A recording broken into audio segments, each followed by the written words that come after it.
Jimmy Choo Urban Hero, the new fragrance for men. Lorsqu'on fait un choix de carrière, il faut d'abord connaître ses critères. Et mon premier, c'est mon envie de relever des défis, de conquérir et de transformer. C'est pour ça que j'ai choisi le conseil. J'ai envie de rejoindre un cabinet avec un projet clair et ambitieux.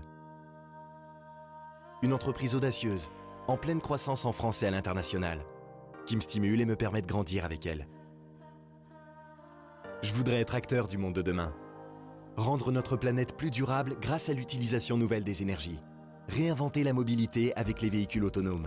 Imaginer la banque de demain et ressentir de l'intérieur l'effervescence d'un agitateur d'idées. Je veux me sentir fier d'accompagner des clients leaders sur leur marché. Devenir leur partenaire pour répondre à leurs exigences les plus élevées. Je veux avoir l'opportunité de m'engager pour des causes qui me tiennent à cœur. Évoluer dans une entreprise responsable qui partage ma volonté de transmettre. Je veux m'épanouir dans un cabinet qui m'accorde toute sa confiance et l'envie d'oser. Me rendre chaque matin dans un environnement où l'esprit d'initiative est encouragé. Un esprit de start-up dans le corps d'une grande entreprise. Un cabinet au management novateur, au service des talents, où le partage est au cœur des échanges entre les jeunes et les plus expérimentés. Passion, audace, exemplarité, esprit d'équipe. Dans le monde du conseil, il n'y a qu'une seule entreprise qui réunit tous mes critères. Wavestone, le premier cabinet indépendant de conseil en France. Un leader européen à la conquête de l'international. Quand on sait tout cela, c'est facile de faire le bon choix.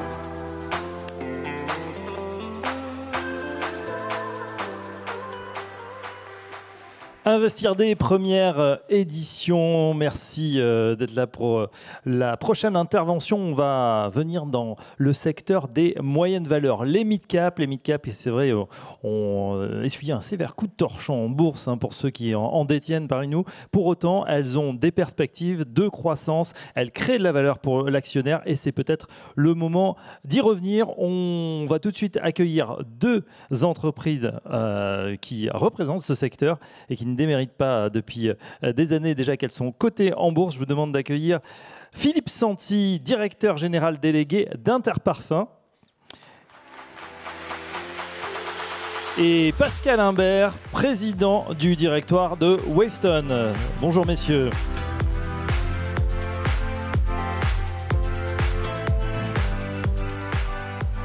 Voilà un format inhabituel puisqu'on va vous laisser deviser et vous présenter et nous présenter bien sûr vos groupes respectifs.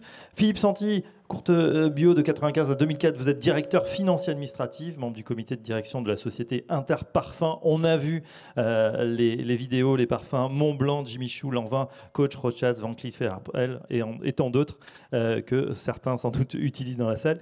Depuis 2004, vous êtes directeur général délégué et membre du conseil d'administration d'Interparfums. Pascal Imbert, président du directoire de Wavestone, vous êtes ancien élève de l'école polytechnique, diplômé de télécom Paris Tech. Vous fondez Wavestone avec votre comparse de toujours, Michel Dancoine, en 1990 et vous pilotez conjointement la société, le développement de cette entreprise. Vous devenez président du directoire en 2002 pendant que vos compères Michel Dancoine devient lui président du conseil de surveillance. Voilà, c'est à vous. Vous avez donc une grosse demi-heure pour présenter votre groupe et ensuite répondre aux questions des actionnaires. Tiens, petit sondage à main levée. Qui a des actions Wavestone ou Interparfums dans la salle? Bon, ben voilà, votre public est là. C'est à vous, messieurs.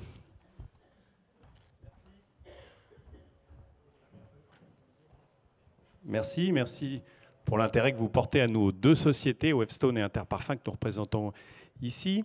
Alors, pourquoi une présentation croisée? Un certain nombre d'éléments nous nous diffèrent, mais beaucoup nous rapprochent et c'est ce que vous allez découvrir. Alors je vous propose de démarrer en vous présentant la société Interparfums et en vous disant qui nous sommes.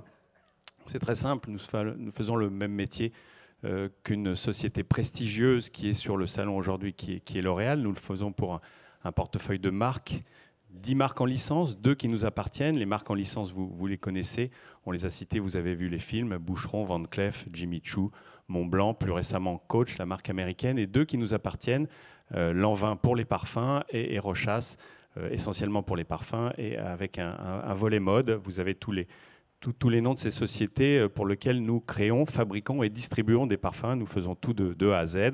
La taille de la société, à peu près 480 millions d'euros de chiffre d'affaires pour l'année 2019 et 14% de marge opérationnelle. 90% de notre activité est à l'export. Nous sommes environ 300. Nous sommes présents dans une centaine de pays, à peu près 20 000 points de vente. On va le voir un petit peu plus loin. Et notre capitalisation boursière aujourd'hui est environ de 1,8 milliard d'euros.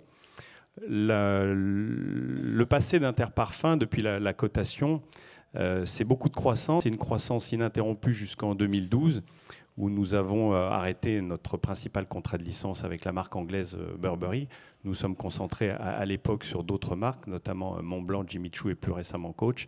Et au bout de 5 ans, nous sommes revenus sur des niveaux de chiffre d'affaires comparables à ceux de l'année 2012, en dépassant les 440 millions d'euros de chiffre d'affaires et en ayant rajouté d'autres marques à notre portefeuille. Je vais laisser la parole à Pascal pour vous parler de Wavestone. Eh bien oui, merci Philippe. Wavestone, un secteur d'activité très différent. Wavestone, un cabinet de conseil. Notre métier, c'est de conseiller des grandes entreprises, des entreprises souvent leaders sur leur marché, pour les aider à se transformer, à aborder tous les projets que nécessite la réponse aux enjeux qui se présentent à ces entreprises. Et dans ces enjeux, il y a en particulier, bien sûr, le digital. Donc Wavestone est très présent sur ces sujets de transformation d'entreprise et de transformation digitale. Wavestone, en quelques chiffres, c'est une entreprise qui a réalisé au 31 mars dernier 390 millions d'euros de chiffre d'affaires, un tout petit peu plus. Une entreprise qui est une entreprise en croissance. Notre dernier exercice était 9% de croissance. Nous allons continuer cette croissance. Nous avons une guidance qui nous amène à viser un objectif, une croissance du chiffre d'affaires supérieure à 5%. Ça sera d'ailleurs un petit peu plus que ça parce que nous avons réalisé une acquisition dans le courant de l'exercice. Une entreprise qui est aujourd'hui très centré sur le marché français et européen, ce qui nous permet d'être un des leaders sur ce marché. Donc nous sommes très présents en France, très présents à Genève, Londres, Luxembourg, mais nous nous développons également hors d'Europe, aux États-Unis, c'est notre grande actualité du moment, et nous préparons également un développement en Asie. Donc nos équipes sont réparties dans toutes ces localités pour arriver à délivrer des projets de manière globale auprès de nos grands clients internationaux.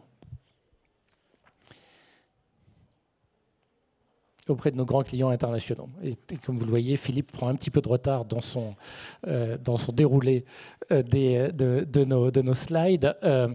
L'actualité de Wavestone, donc c'est du développement international, mais avant ça, d'où venons-nous? Quelle est notre histoire? Wavestone est une entreprise qui a été créée il y a une trentaine d'années, donc par deux personnes, Michel Dancoine et moi-même.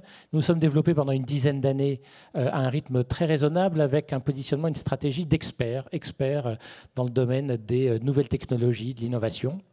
En 2000, nous nous sommes introduits en bourse pour accélérer notre croissance. Et c'est ce que nous avons fait pendant une quinzaine d'années. Nous avons franchi un certain nombre d'étapes à marche forcée en combinant croissance organique, croissance externe, un développement très rapide et très réussi, jusqu'à ce qu'en 2016, nous franchissions une nouvelle étape avec l'acquisition d'un cabinet de conseil qui faisait pas loin de notre taille, qui s'appelait Kurt Salmon, et qui a permis de complètement changer la dimension de l'entreprise et surtout d'initier une étape de développement international, un développement donc qui ces dernières années a été extrêmement actif. J'ai cité quelques géographies et tout récemment, donc nous avons décidé d'accélérer aux États-Unis avec l'acquisition d'un cabinet de conseil W Group qui est venu compléter nos équipes à New York et à Philadelphie.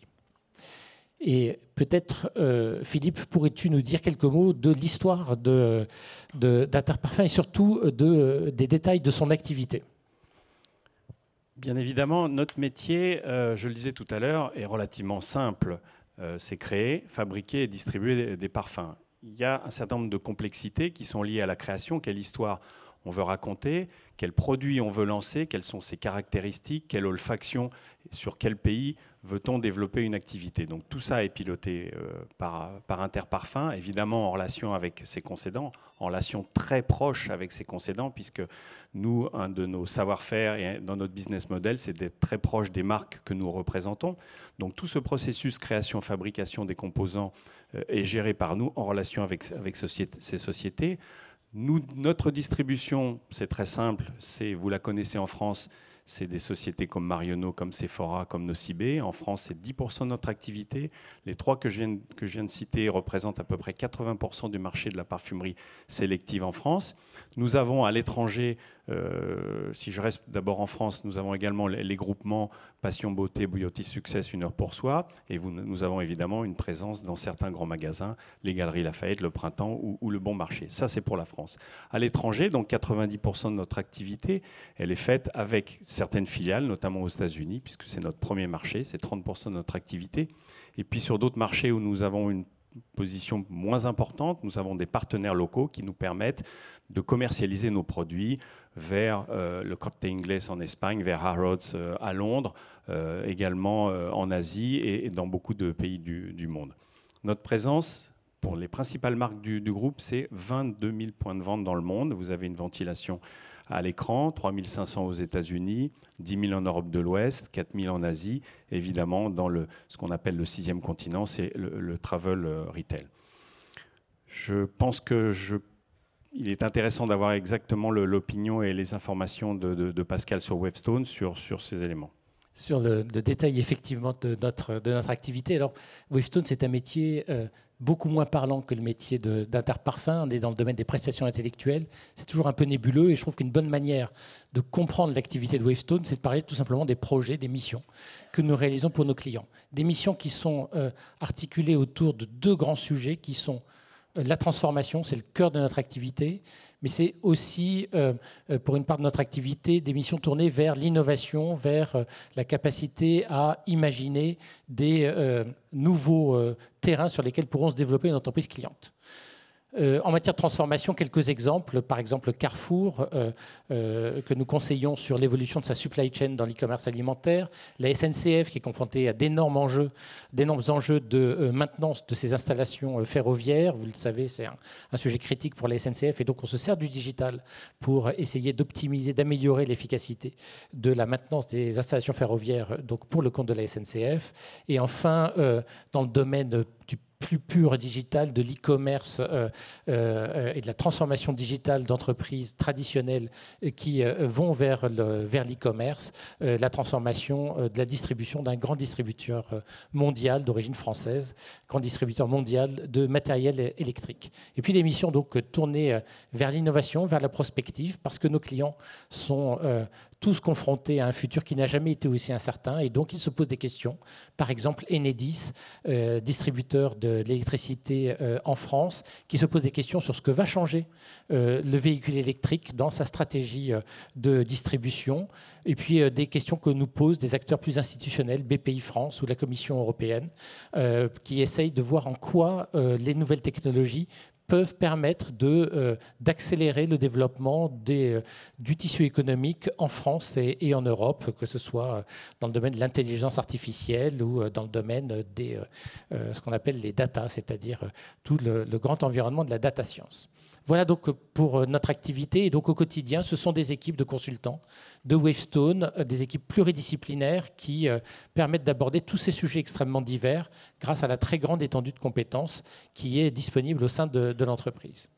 Nous travaillons pour des clients qui appartiennent à des secteurs d'activité différents. Vous voyez les grands secteurs dans lesquels nous intervenons, beaucoup d'activités dans le secteur financier auprès des grandes banques et assurances, mais également dans l'industrie, dans le transport et même dans les services publics. Avec quelques éléments de dynamique, la grande locomotive de notre activité ces dernières années, ça a été les services financiers, confrontés à des enjeux de transformation gigantesques en matière réglementaire et en matière digitale. Vous voyez que nos 2 premiers clients l'année dernière, c'était Société Générale et BNP Paribas.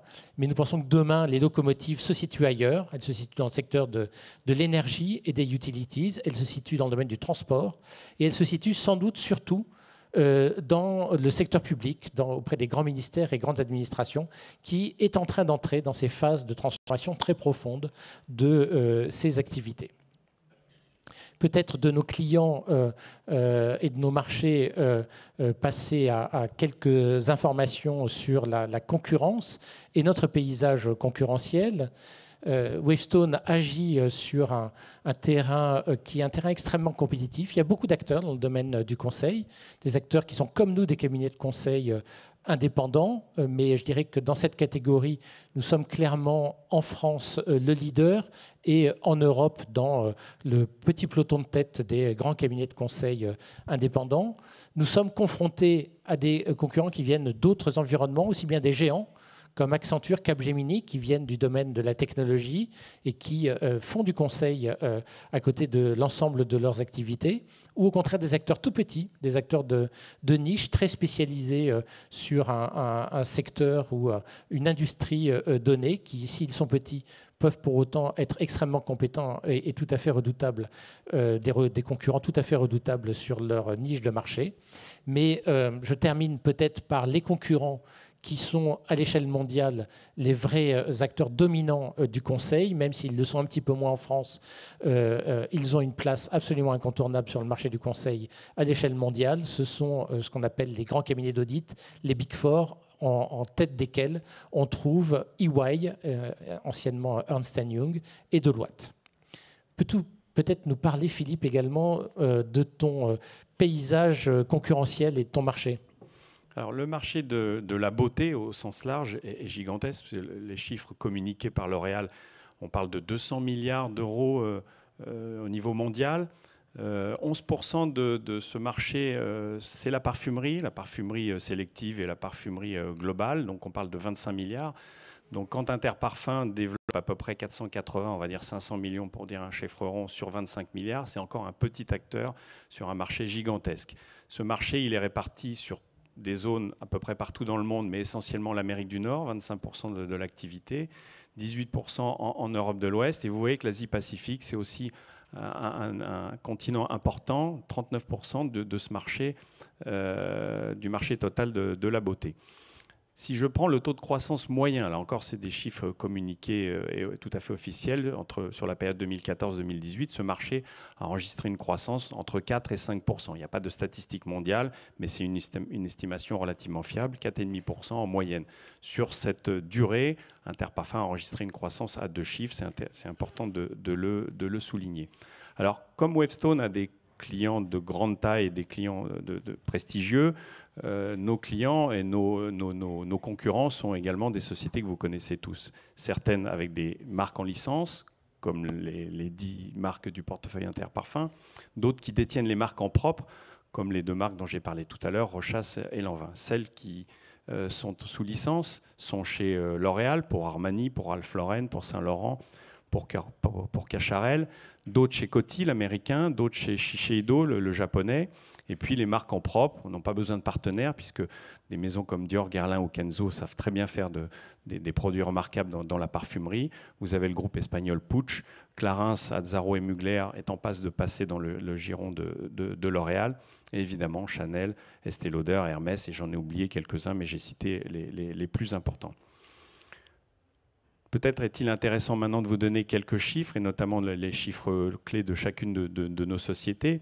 Vous avez sur les 4 dernières années la croissance de l'activité d'Interparfums, moins brillante que celle de Wavestone, mais quand même 50% de croissance sur 4 ans, je le disais tout à l'heure, une croissance supérieure à celle du marché de la parfumerie et aussi une croissance supérieure à celle de nos concurrents.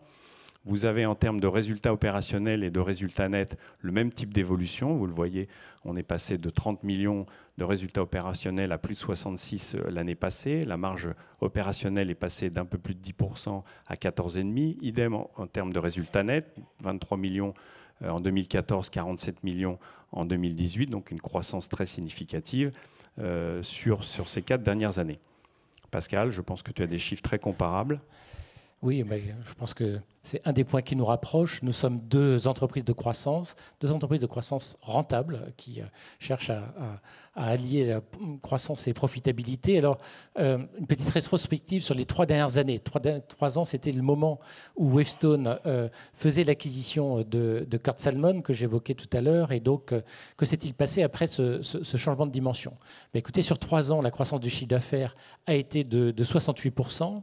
La croissance du résultat opérationnel a été un petit peu supérieure à 85%. Et le résultat net a progressé pour sa part de 130%. Tout ceci en diminuant l'endettement net que nous avions consenti pour pouvoir faire l'acquisition de Kurt Salmon. Comme vous voyez, malgré les acquisitions réalisées en cours de route après Kurt Salmon, on a pour autant été en mesure de progressivement nous désendetter, ce qui nous donne des moyens pour continuer notre croissance de manière offensive. Alors comment cela se traduit-il sur nos cours de bourse respectifs? Je vais peut-être commencer par Wavestone, et là peut-être que le parcours est un petit peu moins brillant que celui d'Interparfums. Il a été pour autant très positif à partir de l'acquisition là à nouveau de Kurt Salmon, une progression ces dernières années du cours de bourse qui a été de 161%, mais en passant par un cap, sans doute d'ailleurs un petit peu excessif, à l'été 2018. Et puis après l'été 2018, on a subi une période qui a été un petit peu moins favorable pour les valeurs moyennes, qui se traduit sur ce graphique avec une stabilisation effectivement du cours aux alentours de 24-25 euros depuis. En ce qui concerne Interparfums, tu vas me faire rougir, Philippe. Tu n'as pas parlé de la répartition de ton capital. Ah, mais heureusement, c'est intéressant. Heureusement que tu es là. Vous voyez pourquoi on le fait à deux, c'est parce que j'oublie toujours tout. Et Philippe me rappelle à l'ordre. Donc effectivement, avant d'en venir aux données boursières d'Interparfums, quelques mots sur la répartition du capital de Wavestone. Wavestone, c'est une société à capital contrôlé, c'est-à-dire que les fondateurs détiennent toujours presque la moitié du capital de Wavestone. Vous voyez que nos salariés sont également très présents dans le capital de Wavestone. Nous sommes un métier dans lequel l'acquisition, l'attraction des talents et notre capacité à les retenir au sein de l'entreprise est très important. Et pour ça, nous avons des mécanismes d'épargne salariale permettant de rendre les salariés actionnaires de Wavestone pour les engager plus fortement au sein de l'entreprise. Le flottant est un petit peu supérieur à 40%, à peu près un quart de ce flottant entre les mains d'actionnaires individuels. Je pense qu'un des points qui nous rapproche, Philippe, c'est cette grande attention que nous avons à avoir un actionnariat individuel actif, à avoir une proximité avec notre actionnariat individuel. 2500 actionnaires individuels au sein du capital de Wavestone, mais je crois qu'il y en a encore beaucoup plus chez Interparfums. L'évolution du cours de bourse sur 10 ans, avec évidemment une forte progression et des phases de baisse. Il y a aussi des éléments de marché qui perturbent parfois l'évolution du cours de bourse, mais un cours de bourse qui aujourd'hui est un peu inférieur à 38 euros. On parle d'1,8 milliard de capitalisation boursière. Il s'échange à peu près 70 000 titres par jour, toutes plateformes confondues. 25% de croissance depuis le 1er janvier, 200% sur 5 ans. Et surtout un cours multiplié par 33 depuis l'introduction en bourse le 15 novembre 1995, c'était hier. La répartition du capital, les fondateurs Philippe Benassin et Jean Madar ont 72% du capital, les actionnaires individuels qui sont un peu plus de 9000 aujourd'hui ont 7% du capital. Nous avons également évidemment des institutionnels français et des institutionnels étrangers. Et je n'ai pas la part des salariés, mais elle est quand même si elle est moins importante que chez Wavestone, elle est là à travers un fonds commun de placement. Quelques éléments sur notre dividende, notre taux de distribution. Nous avons eu à cœur au fil des dernières années de faire évoluer ce dividende par action, et en l'occurrence, il a été multiplié par 3 en 7 ans. Le taux de distribution atteint maintenant 65%. Lui aussi a fortement augmenté. Il a été multiplié par 2 sur cette période-là. Et je crois que ceux qui nous suivent le savent très bien. Nous procédons chaque année à une attribution gratuite d'actions au mois de juin. Nous en avons fait 20 ces 20 dernières années, généralement avec une pour 10. Je pense qu'on peut terminer et conclure en parlant de nos perspectives respectives. Merci Pascal. Pour Interparfums, le contexte, c'est un marché mondial des parfums et cosmétiques en faible croissance, même si vous avez vu 4,5% sur l'ensemble du marché de la beauté, la croissance de la parfumerie est moins importante, 1-2% à peu près. Cela dit, nous avons une taille qui est relativement petite, donc nous avons du potentiel de croissance. Ce marché aujourd'hui, il est entre les mains d'une dizaine de groupes internationaux qui détiennent à peu près une cinquantaine de marques, donc il est relativement concentré. Ça ne nous empêche pas d'essayer de faire des acquisitions. Nous avons d'ailleurs un bilan, j'en ai pas parlé, relativement solide, puisque nous avons beaucoup de trésorerie disponible pour des acquisitions. Donc notre idée, elle est double, c'est évidemment continuer à prendre des parts de marché avec des lancements importants dans les prochaines années, sans oublier les lancements des années précédentes, parce que c'est ça qui fait la croissance, de pérenniser l'activité, de pérenniser le développement de certaines lignes, et puis saisir, je viens de le dire, les opportunités de croissance éventuelles pour accélérer cette croissance.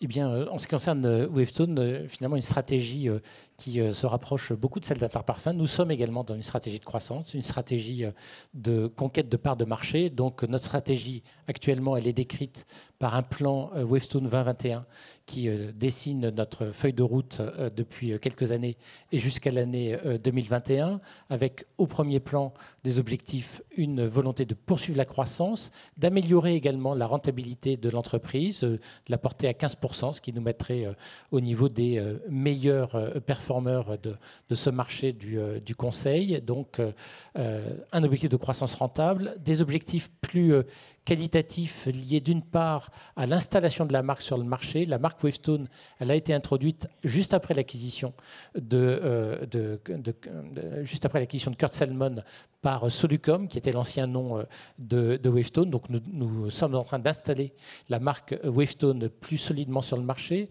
Et d'autre part, nous sommes une entreprise qui est très engagée dans ses objectifs de responsabilité sociale, sociétale et environnementale. Nous sommes une société de long terme, qui est dans un projet de long terme. Et à ce titre, il nous paraît extrêmement important d'être très présent, très actif sur ces enjeux de développement durable. Et puis, dernier élément de notre stratégie qui va progressivement devenir le centre, le cœur de notre stratégie, l'international. Nous sommes beaucoup moins internationaux que ne l'est aujourd'hui Interparfums. Pourtant, le marché du conseil, c'est un marché dans lequel les grands clients sont des grandes entreprises internationales et donc nous devons nous développer de manière de plus en plus intensive à l'international. J'ai parlé de l'acquisition que nous avons réalisée cet été aux États-Unis. Il y en aura d'autres dans les trimestres qui viennent pour toujours affermir cette position à l'international. Si je viens ensuite un petit peu plus sur le court terme, quelques mots des mois qui viennent. Nous sommes dans un marché qui est en train de devenir plus challenging et surtout plus incertain. La montée des incertitudes est forte, ça gêne les investissements de nos clients et donc ça pèse sur le marché du conseil. Face à cette situation, l'approche de Wavestone est pour autant une approche offensive. Nous avons décidé de mettre la surmultiplier sur le plan de notre action commerciale, de manière à pouvoir poursuivre notre croissance. Et donc, à côté d'un investissement massif sur le plan commercial pour soutenir cette croissance, nous maintenons un rythme de recrutement élevé, même si nous manquons un peu de visibilité sur les trimestres qui viennent. Et bien sûr, je l'ai déjà évoqué, nous allons poursuivre nos actions en matière de croissance externe, en particulier à l'international, avec l'objectif de réaliser de nouvelles acquisitions d'ici à la fin du plan Wavestone 2021, de manière à parfaitement remplir nos objectifs. Voilà, je pense, ce que nous voulions dire pour décrire nos sociétés, mais peut-être en guise d'introduction aux questions qui ne vont pas manquer. Première question pour toi, Philippe. Qu'est-ce qui doit m'amener à investir aujourd'hui dans Interparfums? C'est quoi les raisons essentielles, le thème d'investissement? Alors, j'ai plein de bonnes raisons et je suis sûr que tu en as plein également. D'abord, pour notre stratégie, je pense qu'elle a fait ses preuves au fur et à mesure des années. Mais également pour le business model. C'est quand même deux choses différentes. Et la façon dont on aborde ce marché, la souplesse, l'activité, la réactivité, les équipes qui composent la société sont vraiment un plus pour notre développement. Deuxième élément, c'est la forte croissance passée, mais à la fois supérieure à celle du marché, à celle de ses concurrents, mais avec le potentiel aussi de croissance future. 50% sur ces dernières années, 110% du résultat opérationnel, 100% du taux de résultat net. on aspire à faire aussi à l'avenir des performances, je ne vais pas dire de ce niveau, c'est peut-être pas comparable, mais des performances suffisamment agressives et intéressantes pour les actionnaires. Autre élément, la politique actionnariale. J'en ai parlé tout à l'heure. Croissance régulière de dividendes, c'est très important pour nous, et attribution gratuite régulière d'actions, transparence, communication, donner des informations à nos actionnaires. Et enfin, pour le potentiel de croissance interne, certes, mais aussi pour le potentiel de croissance externe, nous sommes à l'affût d'acquisitions, nous réfléchissons, nous sommes régulièrement interrogés, nous réfléchissons à certaines stratégies et certaines acquisitions, et nous espérons pouvoir les concrétiser dans un avenir plus ou moins proche. Pascal ? Et si tu me permets peut-être de rajouter quelque chose, moi j'ai l'impression qu'Interparfums, vous faites partie de ces sociétés que j'apprécie particulièrement, qui font toujours mieux que ce qu'elles ont dit. Vous êtes toujours prudent dans vos promesses et pour autant, vous continuez toujours à surprendre favorablement le marché, malgré finalement un track record qui a déjà été qui est déjà rempli et comblé vos actionnaires. Alors, pour Wavestone, pourquoi investir chez Wavestone? Tu as intérêt à me rendre un compliment du même type, Philippe, tout à l'heure. Ça va être difficile. Pourquoi investir chez Wavestone et pourquoi investir d'ailleurs aujourd'hui alors que j'ai dit que le marché allait devenir peut-être un petit peu plus challenging, un peu moins visible. Alors tout d'abord, Wavestone, nous avons un track record qui parle pour nous, et un track record en particulier qui a toujours été positif dans les périodes de marché très porteurs comme dans les périodes de marché plus difficiles. Wavestone, depuis 30 ans, tous les ans, a été en croissance. Année après année, même au moment de l'éclatement de la bulle Internet, même après la crise financière, nous avons continué à être en croissance. La deuxième raison d'investir chez Wavestone, c'est que le cœur de notre activité, c'est la transformation digitale. Et la transformation digitale, c'est un moteur incroyablement puissant, stratégique, de long terme, qui va pendant très longtemps animer les entreprises qui sont nos clients et qui va nécessiter encore de très nombreux investissements. Et puis enfin, Wavestone a une caractéristique à mon sens intéressante, qui est à la fois que le fait que nous sommes leaders sur notre marché principal, ce qui nous donne bien sûr une position forte. On bénéficie sur notre marché principal, la France, de la primo leader, tout en n'étant absolument pas limité dans nos perspectives de développement grâce à l'international qui est maintenant en train de se déployer au sein de Wavestone et qui nous offre un réservoir de croissance, des espaces de croissance extrêmement importants. Donc j'espère que, comme moi, vous serez convaincus de l'intérêt d'être actionnaire de Wavestone et d'investir dans Wavestone. Je vais vous confier un secret. J'ai moi-même quelques actions. J'en suis très content. On passe à une petite série de questions-réponses avec, je crois, des micros.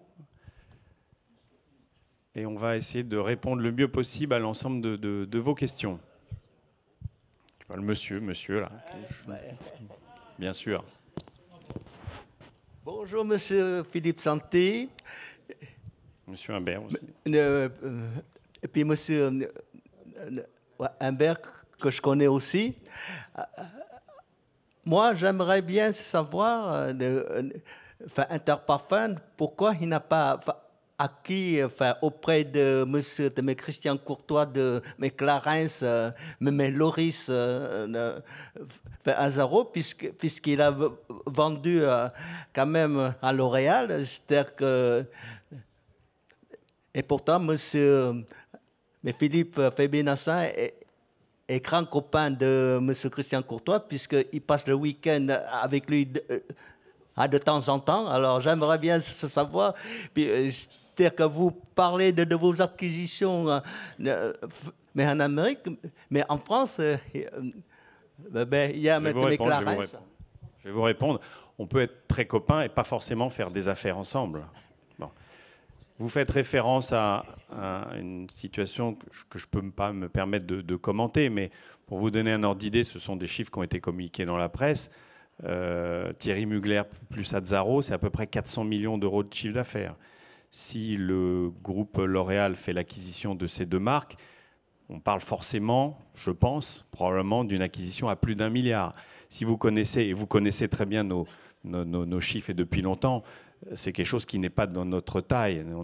Je serais tenté de dire nous n'avons que 200 millions d'euros de trésorerie.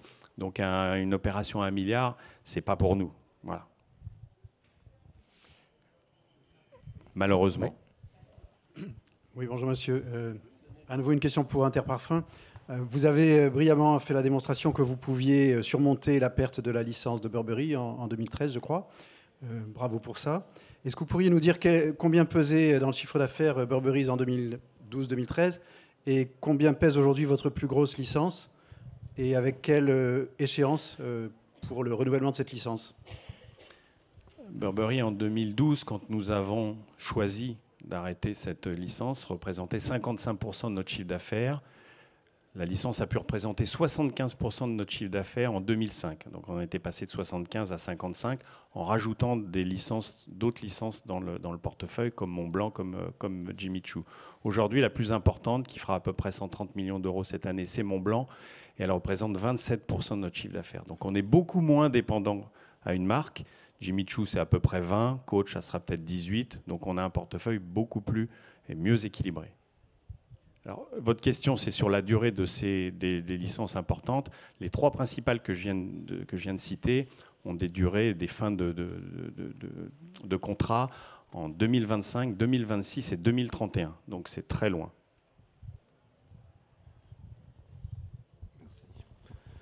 Oui, une double question pour le président Imbert.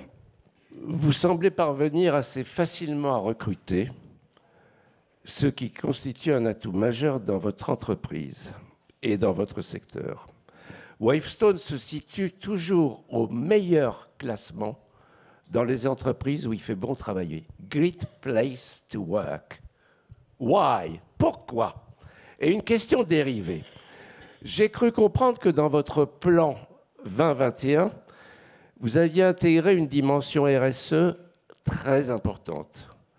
Alors, étant une entreprise d'hommes et de femmes, comment vous positionnez-vous en matière d'intégration du handicap?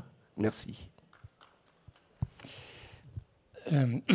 Alors, comment faisons-nous dans le métier du conseil, effectivement, être attractif, savoir recruter des talents, c'est fondamental. Et de plus en plus, les générations qui rejoignent aujourd'hui Wavestone sont sensibles à l'équilibre de vie au travail, à l'équilibre entre la vie professionnelle et la vie personnelle, à être dans un environnement épanouissant.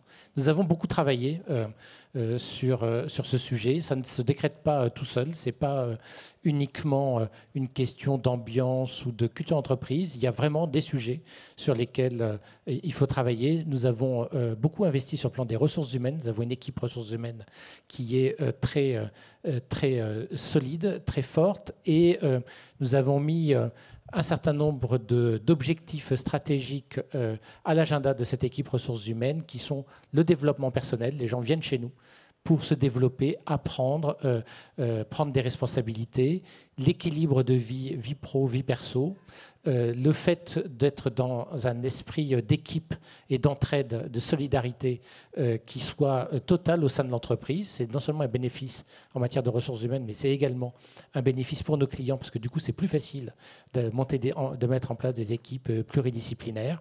Et puis ensuite, on va beaucoup travailler sur la proximité. Le fait que chez Wavestone, je crois que vous êtes déjà venu dans nos locaux, vous voyez que du stagiaire au CEO, c'est la même position de travail. Il y a énormément de proximité, une hiérarchie très plate et une culture d'entreprise qui est très tournée vers effectivement des relations humaines qui soient des relations humaines positives. Donc vraiment une boîte formidable. Philippe, bravo. Si jamais tu es intéressé, nous t'accueillons à bras ouverts. Dans le cadre de nos engagements RSE, le handicap est un sujet sur lequel nous sommes en train de beaucoup travailler parce que ce n'est pas le sujet dont je suis le plus fier au sein de Wavestone. Nous avons pris beaucoup de retard. Nous nous sommes attaqués à ce sujet très tardivement, et donc c'est un de nos objectifs dans le cadre du plan Wavestone 2021 qui se décline donc un certain nombre d'objectifs. Nous sommes fixés l'objectif de tripler le nombre de personnes en situation de handicap au sein des effectifs de Wavestone. Nous sommes assez bien partis. Nous commençons à trouver les clés et c'est un sujet dont j'espère que demain nous pourrons être fiers comme nous sommes fiers d'autres sujets en matière de ressources humaines.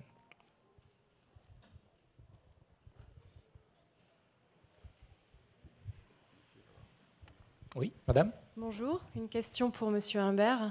Je voulais savoir aujourd'hui combien pèse à peu près l'international dans votre chiffre d'affaires. Quelles étaient vos ambitions sur les 3-5 prochaines années à ce niveau-là, en termes de chiffre d'affaires international? Et également, quels étaient les apports et les synergies que vous attendiez de ces acquisitions, ou voire même de cette croissance organique, parce qu'on n'en a pas parlé, peut-être aussi envisagez-vous de créer des entités en direct à l'international? C'est une question très riche. Je vais essayer de répondre de manière synthétique. Déjà, notre chiffre d'affaires à l'international, ça sera cette année aux alentours de 15%. Et notre objectif au 31 mars 2021, c'est que ça représente 20% de notre chiffre d'affaires. Donc vous voyez, encore du chemin à faire. Vous avez raison, notre développement international se déroule à la fois de manière organique et en croissance externe.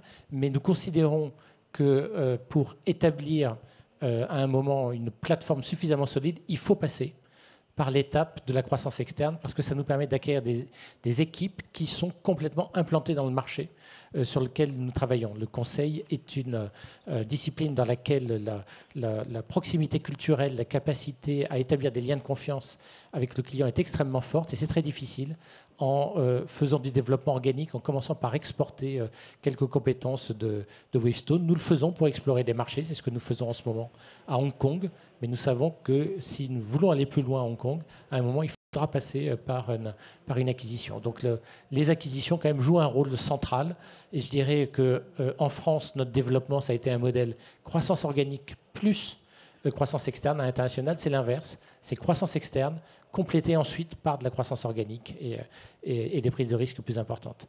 Enfin, la raison pour laquelle nous allons à l'international, c'est avant tout pour être en mesure d'apporter une réponse pertinente à nos clients internationaux.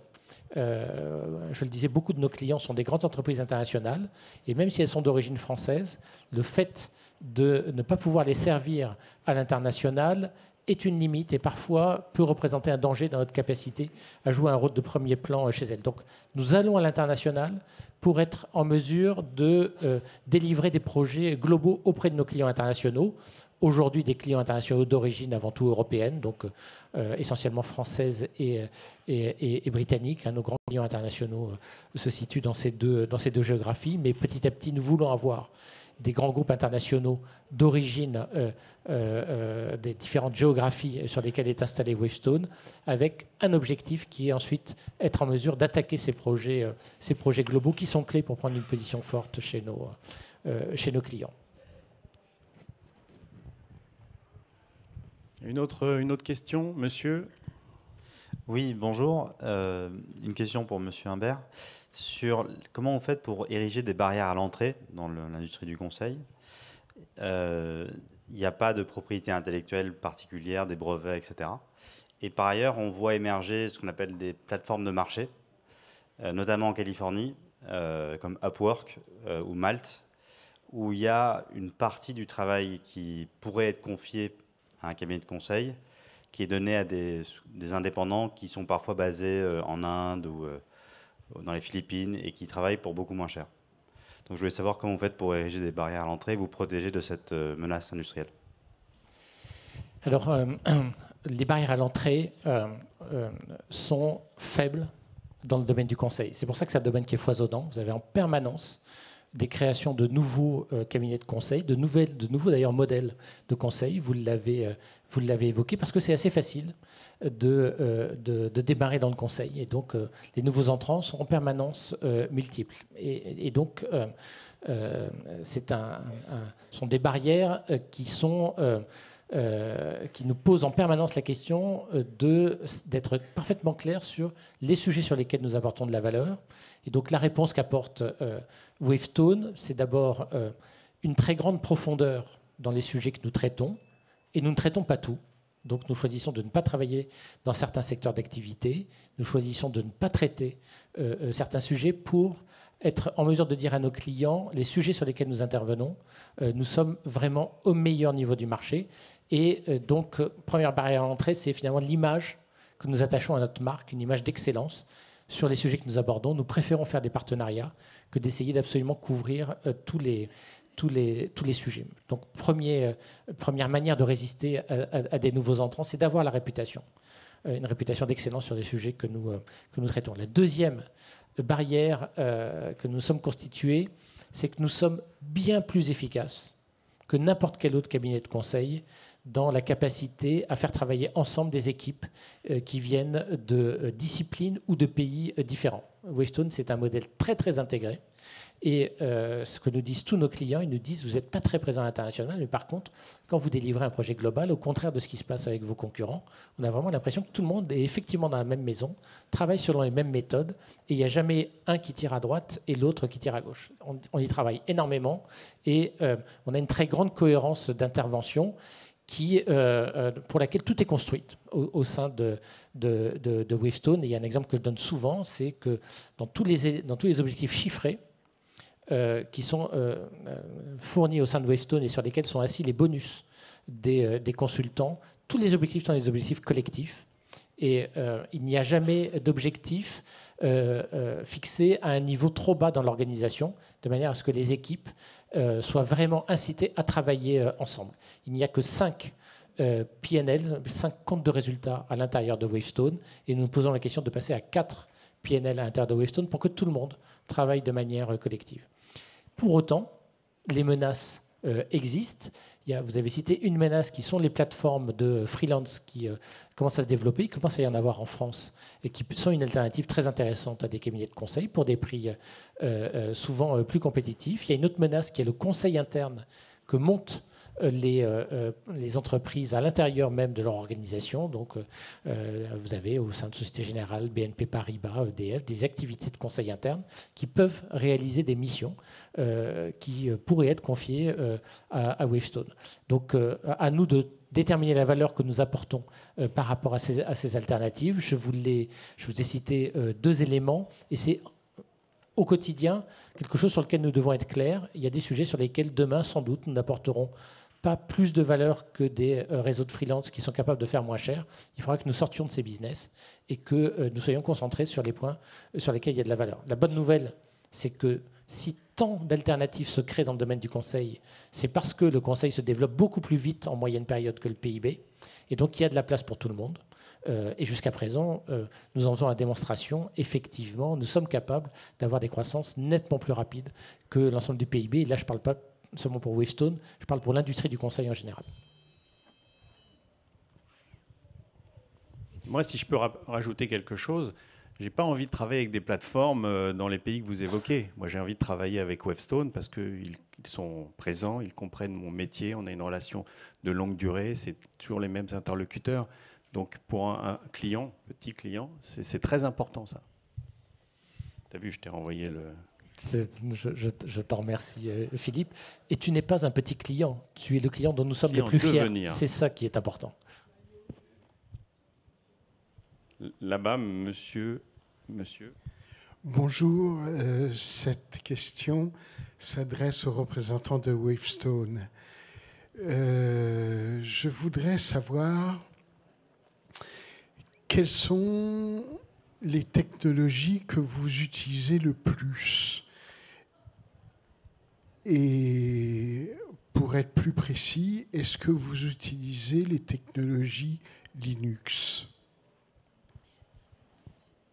Alors déjà, nous n'utilisons pas des technologies pour le compte de nos clients, nous conseillons des technologies à nos clients. Et de plus en plus pour ce qu'on appelle l'informatique périphérique, c'est-à-dire les systèmes d'information techniques ou des systèmes d'information liés par exemple à la sécurité des systèmes d'information, la plateforme Linux se développe. Néanmoins, la plateforme utilisée majoritairement encore de manière écrasante par les entreprises est une plateforme Intel Microsoft. Ce choix, par ailleurs, des plateformes, peut-être ne va plus avoir beaucoup d'importance d'ici une dizaine d'années, parce que vous le savez, l'informatique se dirige à grande vitesse vers le cloud, et petit à petit, et finalement, les entreprises ne vont plus avoir à se positionner par rapport à telle ou telle plateforme, mais ils vont avoir à se positionner par rapport à des services qui leur seront offerts dans le cloud, c'est-à-dire le nuage informatique qui est proposé par des Microsoft, Amazon, Google.